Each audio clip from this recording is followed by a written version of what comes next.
আলোর অঙ্গীকার বিডি। আসসালামু আলাইকুম ওয়ারহমতুল্লাহ। প্রিয় মুসলিম ভাই বোন ও বন্ধুগণ, আজকের এই ভিডিওটি আপনি হঠাৎ করেই পেয়ে গেছেন। কোনো তালিকাই ছিল না, কোনো খোঁজার ইচ্ছাও ছিল না। হয়তো আপনি শুধু স্ক্রোল করছিলেন, হয়তো কিছুটা মন ভালো করার চেষ্টা করছিলেন, অথবা হয়তো নিজের অজান্তেই একটু শান্তির খোঁজে ছিলেন। কিন্তু জেনে রাখুন, এটা কোনো কাকতালীয় ঘটনা নয়, এটা কোনো অ্যালগোরিদমের খেলা না, এটা কোনো হঠাৎ দেখা পাওয়া ভিডিও না। এটা আল্লাহর পক্ষ থেকে আপনার জন্য নির্ধারিত একটি মুহূর্ত। কারণ আল্লাহ জানেন আপনি দিনের পর দিন নিজেকে শক্ত রাখার অভিনয় করছেন, মানুষের সামনে হাসছেন, আমি ঠিক আছি বলছেন, কিন্তু রাতে যখন একা হন তখন আপনার মন ভেঙে পড়ে। আল্লাহ জানেন আপনি বাইরে থেকে যতটা শক্ত দেখান, ভেতরে ভেতরে আপনি তার চেয়েও বেশি ক্লান্ত। আপনি এমন সব দুশ্চিন্তা বয়ে বেড়াচ্ছেন যেগুলো কাউকে বলা যায় না, শুধু হৃদয়ের ভেতরেই জমে থাকে। এই ভিডিওটি ঠিক আপনার জন্যই এসেছে, কারণ আল্লাহ জানেন আপনি খুব বেশি দুশ্চিন্তা করেন। আপনি ভবিষ্যৎ নিয়ে ভাবেন, মানুষ নিয়ে ভাবেন, নিজেকে নিয়ে ভাবেন, এমনকি কখনো কখনো নিজের অজান্তেই কেঁদে ফেলেন। আর তাই আজ এই মুহূর্তে আল্লাহ আপনাকে একা রেখে দেননি। এই ভিডিওর মাধ্যমে তিনি আপনাকে বলতে চান, আমি জানি, আমি দেখছি, আর তুমি একা নও। যে দুশ্চিন্তা কেউ দেখে না। ভাই ও বোনেরা, অনেক সময় জীবনে এমন এক পর্যায়ে আসে যেখানে আপনি আর কাউকে কিছু বলতে ইচ্ছে করে না। অভিযোগ করার শক্তি নেই, ব্যাখ্যা দেওয়ার ধৈর্যও নেই। আপনি চুপচাপ সব সহ্য করেন, কারণ আপনি জানেন সব মানুষ বুঝবে না, সব কথা বলার মতো নয়। আপনি কারো সামনে কান্না করেন না, কারো সামনে দুর্বল দেখাতে চান না। আপনি হাসেন, স্বাভাবিক থাকার অভিনয় করেন, কিন্তু ভেতরে ভেতরে আপনি প্রতিদিন একটু একটু করে ভেঙে পড়ছেন। রাতে বিছানায় শুয়ে পড়লে হঠাৎ সব চিন্তা জেগে ওঠে। চোখ বন্ধ করলেই মাথার ভেতর প্রশ্নের পর প্রশ্ন ঘুরতে থাকে। আগামীকাল কি হবে? আমি কি সত্যিই পারবো? আমার চেষ্টা কি কোনো কাজে আসবে? সব ঠিক হবে তো, নাকি আমি শুধু নিজেকেই ভুল বোঝাচ্ছি? আর সবচেয়ে কষ্টের প্রশ্নটা আসে তখনই, আল্লাহ কি আমাকে ভুলে গেছেন? এই প্রশ্নটা আপনি কাউকে বলেন না, কিন্তু আপনার হৃদয় প্রতিদিন এটা বলে, নিঃশব্দে বলে, কান্নার মধ্য দিয়ে বলে, কখনো আবার গভীর দীর্ঘশ্বাসের আড়ালে লুকিয়ে বলে। আপনি হয়তো ভাবেন কেউ জানে না, কেউ বোঝে না, কেউ দেখেও না। কিন্তু একটা কথা মনে রাখবেন, যে কান্না মানুষ দেখে না, যে কষ্ট শব্দে প্রকাশ পায় না, যে দুশ্চিন্তা শুধু হৃদয়ের ভেতরেই জমে থাকে, আল্লাহ সেটাই সবচেয়ে আগে দেখেন। তিনি আপনার চোখের পানি দেখেন, যেটা আপনি মুছে ফেলেন। তিনি আপনার বুকের ভার জানেন, যেটা আপনি কাউকে বলেন না। আর এই কারণেই এই বার্তাটি আজ আপনার কাছে পৌঁছেছে। আল্লাহ আপনার নীরব কষ্ট জানেন। ভাই ও বোনেরা, মানুষ আপনার কথা শুনতে পারে, কিন্তু আপনার নীরবতা বুঝতে পারে না। মানুষ আপনার হাসি দেখে, কিন্তু সেই হাসির আড়ালের কষ্ট দেখে না। কিন্তু আল্লাহ, তিনি শুধু আপনার কথাই শোনেন না, তিনি আপনার নীরবতার ভাষাও বোঝেন। আল্লাহ সুবহানাহু ওয়া তাআলা বলেন, আমি তোমার অন্তরের কথাও জানি, যা তুমি প্রকাশ করো না। সূরা কফ। এই আয়াত শুধু পড়ার জন্য নয়, এই আয়াত আপনার জন্য সান্ত্বনা। আপনি যখন হাসার চেষ্টা করেন, চারপাশের মানুষকে বোঝাতে চান সব ঠিক আছে, কিন্তু বুকের ভেতর অদৃশ্য এক ভার চেপে বসে থাকে। আল্লাহ সেটা জানেন। আপনি যখন নামাজে দাঁড়ান, হাত বাঁধেন, কিবলার দিকে তাকান, কিন্তু মনটা ছুটে যায় দুশ্চিন্তার ভেতর, চোখ ভিজে আসে, হৃদয়টা হঠাৎ দুর্বল হয়ে পড়ে। আল্লাহ সেটা জানেন।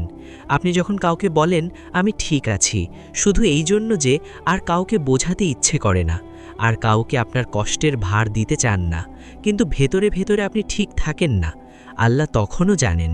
তিনি জানেন আপনার চাপা দীর্ঘশ্বাস, তিনি জানেন আপনার ভাঙা মন, তিনি জানেন সেই প্রশ্নগুলো যেগুলো আপনি উচ্চস্বরে বলেন না, শুধু গভীর রাতে নিজের সাথেই করেন।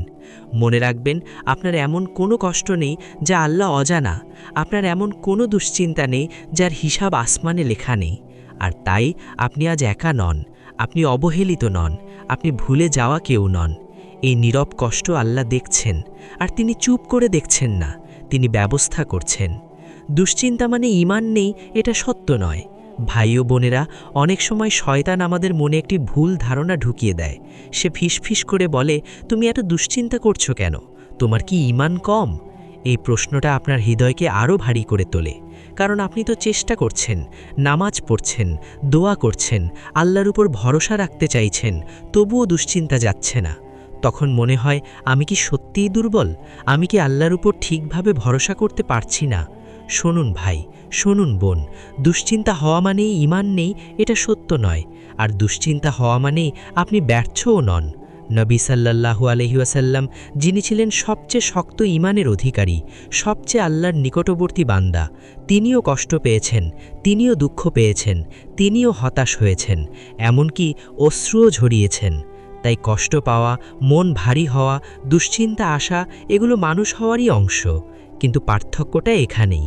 মুমিন দুশ্চিন্তা নিয়ে আল্লাহর দিকে যায়, সে সিজদায় পড়ে, সে চোখের পানি ফেলে, সে বলে, হে আল্লাহ, আমি পারছি না। আর দুনিয়াদার মানুষ দুশ্চিন্তা নিয়ে শুধু দুনিয়ার দিকেই ছোটে, মানুষের উপর ভরসা করে, উপায়ের উপর ভরসা করে, কিন্তু আল্লাহকে ভুলে যায়। আপনি এই ভিডিওটি দেখছেন, এটাই প্রমাণ আপনি এখনও আল্লাহর দিকেই তাকিয়ে আছেন। আপনি এখনও আশা ছাড়েননি। আপনি এখনও জানেন আসল শান্তি মানুষ দিতে পারে না, শান্তি দেন শুধু আল্লাহ। আর এটুকুই ঈমানের বড় নিদর্শন। তাই নিজেকে ছোট করবেন না, নিজেকে দোষ দেবেন না। আপনি ভেঙে পড়েছেন, কিন্তু আপনি পথ হারাননি। আর যতক্ষণ আপনি দুশ্চিন্তা নিয়ে আল্লাহর দরজায় দাঁড়িয়ে আছেন, ততক্ষণ আপনি ঠিক পথেই আছেন। কেন আল্লাহ আপনাকে এত ভাবতে দেন? ভাই ও বোনেরা, এই প্রশ্নটা আপনার মনেও এসেছে। আমি এত ভাবি কেন? আমার জীবনেই কেন এত দুশ্চিন্তা? মনে হয় অন্যরা স্বাভাবিকভাবে বাঁচছে, আর আমি শুধু চিন্তার ভেতর ডুবে আছি। কিন্তু শুনুন, আল্লাহ কখনো কখনো দুশ্চিন্তা দেন শাস্তি হিসেবে নয়, বরং ডাকে হিসেবে। কারণ মানুষ স্বাচ্ছন্দ্যে থাকলে অধিকাংশ সময় আল্লাহকে ভুলে যায়। সব ঠিক থাকলে আমরা নিজের শক্তির ওপর ভরসা করি, কিন্তু যখন দুশ্চিন্তা আসে, যখন মনে হয় আর পারছি না, তখনই মানুষ প্রথমবারের মতো আসমানের দিকে তাকায়। এই দুশ্চিন্তাই আপনাকে আবার নামাজের দিকে ফিরিয়েছে। এই দুশ্চিন্তাই আপনাকে হাত তুলে দোয়া করতে শিখিয়েছে। এই দুশ্চিন্তাই আপনাকে রাতের নির্জনতায় বলতে শিখিয়েছে, হে আল্লাহ, আমি একা পারছি না, আমাকে তুমি দরকার। এই কথাটা বলা ঈমানের সবচেয়ে বড় স্বীকারোক্তি। মনে রাখবেন, যে কষ্ট আপনাকে আল্লাহর কাছাকাছি নিয়ে যায়, যে ব্যথা আপনাকে সিজদায় ফেলে দেয়, যে দুশ্চিন্তা আপনাকে আল্লাহর দরজায় দাঁড় করায়, সে কষ্ট কখনোই অভিশাপ নয়। ওটা হয়তো আপনার জন্য এক ধরনের পরিশুদ্ধতা, আপনার অহংকার ভাঙার উপায়, আপনাকে নতুনভাবে গড়ে তোলার প্রস্তুতি। আপনি আজ যেটাকে বোঝা মনে করছেন, একদিন সেটাই হবে আপনার সবচেয়ে বড় নেয়ামত। কারণ এই দুশ্চিন্তার মাধ্যমেই আপনি আল্লাহকে নতুন করে চিনেছেন। আর যে মানুষ আল্লাহকে পেয়ে যায়, সে আসলে কিছুই হারায় না। এই বার্তাটি কেন এখন? ভাই ও বোনেরা, এই প্রশ্নটা আপনার মনেই এসেছে। ঠিক এই সময়েই কেন এই ভিডিও? আজই কেন এটা আমার সামনে এলো? হয়তো আপনি অনেক কিছু সহ্য করে ফেলেছেন, হয়তো দীর্ঘদিন ধরে নিজের কষ্ট চেপে রেখেছেন, হয়তো কাউকে না বলেই নিজের ভেতরেই সব ভার জমিয়ে রেখেছেন। আর আল্লাহ সেটাই জানেন। তিনি জানেন আপনি আর বেশি ভার নিতে পারছেন না। আপনার হৃদয়ে ক্লান্ত হয়ে পড়েছে, আপনার মন বারবার ভেঙে পড়ছে, কিন্তু আপনি এখনও চেষ্টা করে যাচ্ছেন। এই মুহূর্তে যদি আর একটু দেরি হতো, হয়তো আপনি হাল ছেড়ে দিতেন, হয়তো আপনি ভাবতেন আর কোনো লাভ নেই। আর ঠিক তখনই আল্লাহ আপনাকে একা ছেড়ে দেননি।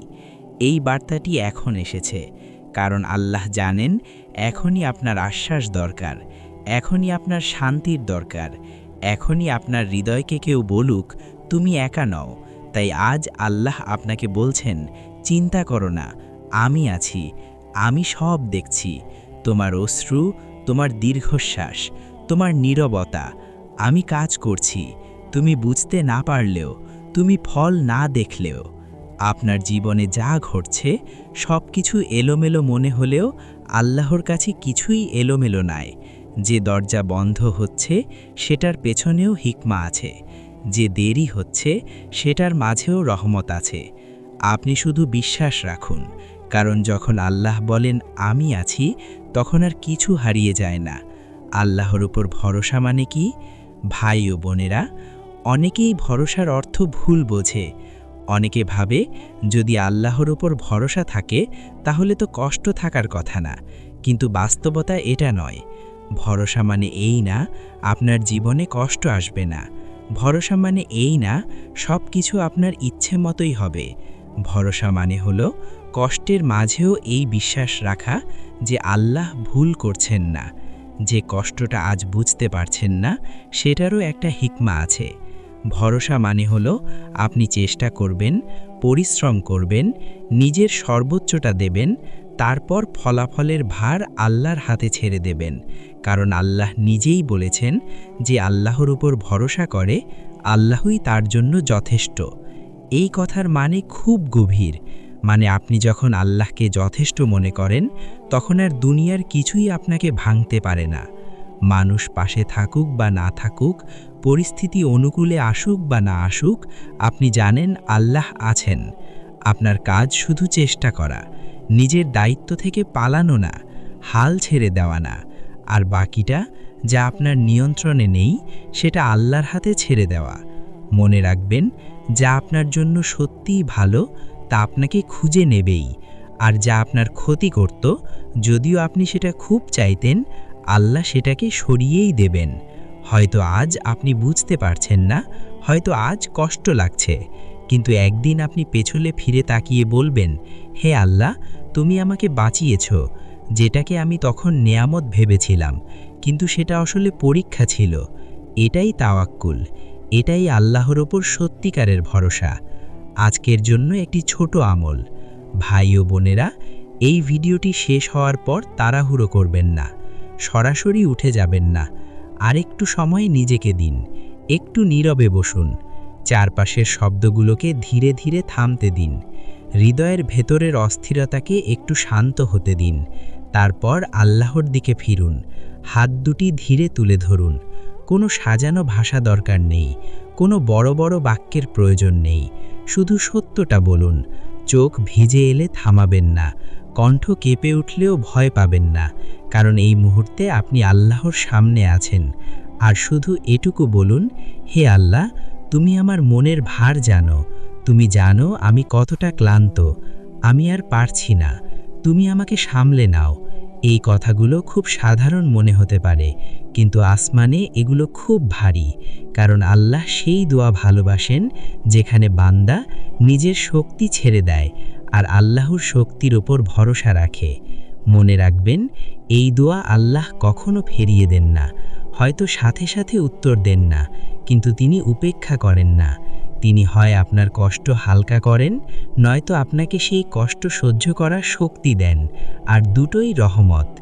এই আমলটা আজই করুন, আগামীকাল নয়, আজই, কারণ আল্লাহ আজই আপনার হৃদয়ের ডাক শুনছেন। প্রিয় ভাই ও বোনেরা, আজ এই ভিডিও শেষ হওয়ার সময় এসেছে, কিন্তু আগে কিছু কথা আপনার হৃদয়ে বসিয়ে যেতে চাই। আপনি একা নন, আপনি ভুলে যাওয়া কেউ নন, আপনি অবহেলিত নন। আপনার যত কষ্টই হোক না কেন, আপনার যত ভাঙা মনই থাকুক না কেন, আল্লাহ এখনও আপনার সাথে আছেন। তিনি দেখছেন, অনুভব করছেন, আর সর্বদা আপনার জন্য পরিকল্পনা করছেন। এই ভিডিওটাই প্রমাণ, আল্লাহ এখনও আপনাকে ছেড়ে যাননি। আপনি আজও তার দৃষ্টি ও রহমতের আওতায় আছেন। হয়তো আপনি মনে করছেন, দুশ্চিন্তা এতদিন ধরে কখন শেষ হবে? ভাই ও বোনেরা, বিশ্বাস করুন, দুশ্চিন্তা কমে যাবে, মন হালকা হবে, আর খুব শিগগিরই আল্লাহর ইচ্ছায় আপনি হাসবেন, এমনভাবে যেন আজকের সব কষ্ট, অশ্রু এবং দীর্ঘ রাতগুলো কখনোই ঘটেনি। এমনকি আপনি নিজেও অনুভব করবেন না কখন এই ভারী দিনগুলো পেরিয়েছেন, কারণ আল্লাহর সাহায্য সবসময় আপনার অজান্তেই আসে। এই বার্তাটি শুধু আপনার জন্য নয়, শেয়ার করুন। হয়তো আল্লাহ আপনার হাত ব্যবহার করে আরেকজন চিন্তায় ভরা ভাঙা হৃদয়কে শান্তি, আশা এবং সাহস দিতে চান। ভাই ও বোনেরা, মনে রাখুন, আপনি একা নন। আল্লাহ আপনাকে দেখছেন, তিনি আপনার সঙ্গে আছেন, আজ, আগামীকাল, চিরকাল। প্রিয় ভাই ও বোনেরা, দুর্ভাগ্যবশত আমার পুরানো ইসলামিক পেজ টিভি চ্যানেলটি ডিলিট হয়ে গেছে। এতে আমি খুবই দুঃখিত এবং মর্মাহত। আপনাদের ভালোবাসা ও সাপোর্টে যে চ্যানেলটি গড়ে উঠেছিল সেটি হঠাৎ করে চলে যাওয়া সত্যিই কষ্টের, কিন্তু আল্লাহর রহমতে আমি হাল ছাড়িনি। আমি নতুন করে ইসলামিক পেজ টিভি চ্যানেল খুলেছি। আপনারা যদি চান যে আমি আবার নিয়মিত ইসলামিক ভিডিও আপলোড করি, দ্বীনের কথা, নসিহত, কোরআন হাদিসের আলোকবর্তিকা ছড়িয়ে দিই, তাহলে দয়া করে নতুন এই চ্যানেলটিতে সাবস্ক্রাইব করুন। আপনাদের সাবস্ক্রাইব ও সাপোর্ট পেলে আমি খুব শীঘ্রই নতুন করে ভিডিও আপলোড শুরু করব, ইনশাআল্লাহ। চ্যানেলের লিংক ভিডিওর ডেসক্রিপশনে এবং কমেন্টে পিন করে দেওয়া আছে, অথবা ইউটিউবে সার্চ করুন ইসলামিক পেজ টিভি। আপনাদের ভালোবাসা ও দোয়ার জন্য জাযাকাল্লাহু খাইরান। আল্লাহ আমাদের সবাইকে হেদায়েত দান করুন। আমিন। আল্লাহ হাফেজ।